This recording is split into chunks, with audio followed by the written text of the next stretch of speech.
One of the best things about the NFL season starting up, mock draft time. Yes!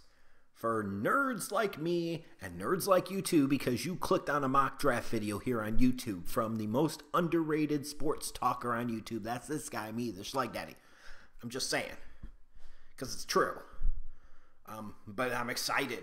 And yes, it's fair enough to get started on these. And I want to make sure I point out a couple of things here. Number one, if you actually bothered to listen to me on this video for a few seconds, please note that the order of the picks down below is not an indication of how I think your team is automatically going to finish in 2017.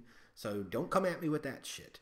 And I really don't care if you comment and say that's not where my team is going to finish, because again, I'm not the one making that opinion at that time, so I don't care. This is all about the Super Bowl odds at the time that I actually sat down and wrote out this mock draft. That's what I'm basing it off of. So you want to bitch at anybody about where your team is, bitch at Vegas. Don't bitch at this guy. Number two, if you're going to go and do big hysterics about, at this point in time, we're talking about early September here, about this guy's not going to go that high, this guy's not going to go here, this guy's not going to go there.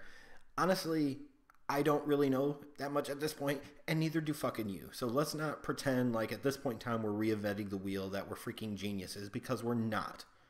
And honestly, in a lot of cases, when it comes to year in, year out, projecting guys going a lot lower than people think, or guys shooting up the draft boards a lot higher than people think, I actually have a pretty decent track record on it. So let's not go there. And number three, this draft is, as much as anything else, this mock draft and the early versions for the first couple of months of the NFL season are going to be about name recognition and awareness and so on and so forth. So it's not like it's something that I invest a ton of time in. I invest time in it, absolutely, but not a super duper ton of amount of time. And they tend to be need-based mock drafts, especially this early in the process, and that's just the way it's going to be. But let's go ahead and talk about the mock draft here for a moment or two. First thing you'll notice is that there are quarterbacks aplenty. There is a total of 6 of them that I have going in round 1. Now, that's not an indication at this point that I believe 6 quarterbacks will go in round 1. There's always that chance that 6 quarterbacks could go in round 1.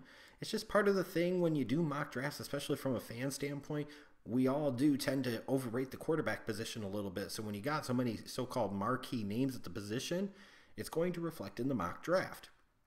And the simple fact is right now, whereas a lot of people might think somebody like a Sam Darnold is going to be the top quarterback taken, or a Josh Allen, or a Josh Rosen, whoever the case might be, it could end up being one of those guys. They could literally go 1, 2, 3 into the 2018 draft. None of them might get taken in the top 10. I don't know at this point, and you don't either. Now, in this case, I had Sam Darnold going number 1 overall, even though Josh Allen is still my number 1 quarterback on the board heading into this 2017 season. I don't care what happened in week 1. That's 1 week. Are we just going to totally jump off of the dicks of Sam Darnold and Josh Allen because of one poor performance? Are we going to elevate Josh Rosen that much based off of 1/2 of football? I just think that's crazy. But obviously, I think everybody agrees that the team that's most likely at this point to get the number 1 overall pick would be the Jets, because they're in the most clear-cut tank mode.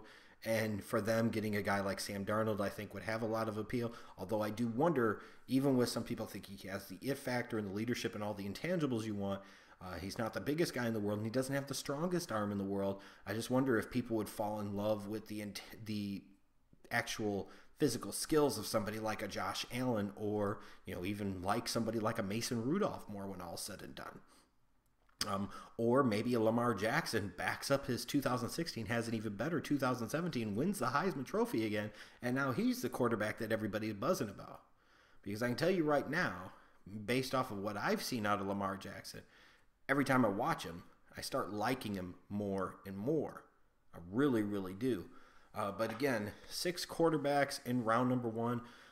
My early thoughts on this draft class would be that Saquon Barkley, the running back from Penn State, would be the number 1 player on the board. The dude is just a freaking stud. And I got to say, warms the cockles in my heart a little bit, seeing Zeke out of the 2016 draft. And then seeing the class of running backs in 2017, the guys like the Fournettes, the McCaffreys, the Dalvin Cooks, if you want to throw Joe Mixon in the mix, fine.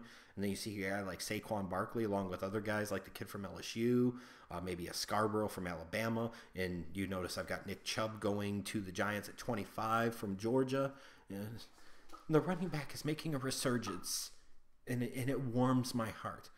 You'll probably notice some names that maybe you're not that familiar with or you don't really recognize that much, like Jarrett Stidham, the quarterback from Auburn. This is a kid that once was at Baylor and he transferred. If he does well and acclimates himself well in the SEC, he's got some of those physical traits that I could envision him shooting up teams' draft boards throughout the season and eventually into the draft process. I look at somebody like Equanimeous St. Brown from Notre Dame. Here's a guy you're talking about 6'5", 6'6", 210 pounds.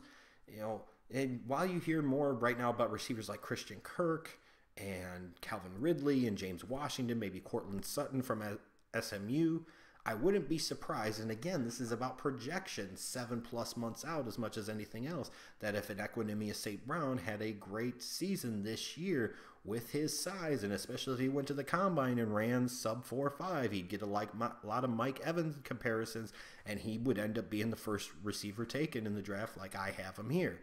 A lot of projection there, but isn't that ultimately what this is kind of about? I'm just saying. It looks like to me right now that this is a much better offensive draft than defensive draft, but I think that in part just comes from offensive players are easier to recognize than defensive players, especially in terms of watching the actual games. And in a lot of cases, this is in no way, shape, or form a real indication of what I think of a player at this point in time, because we've hardly even seen him play in 2017.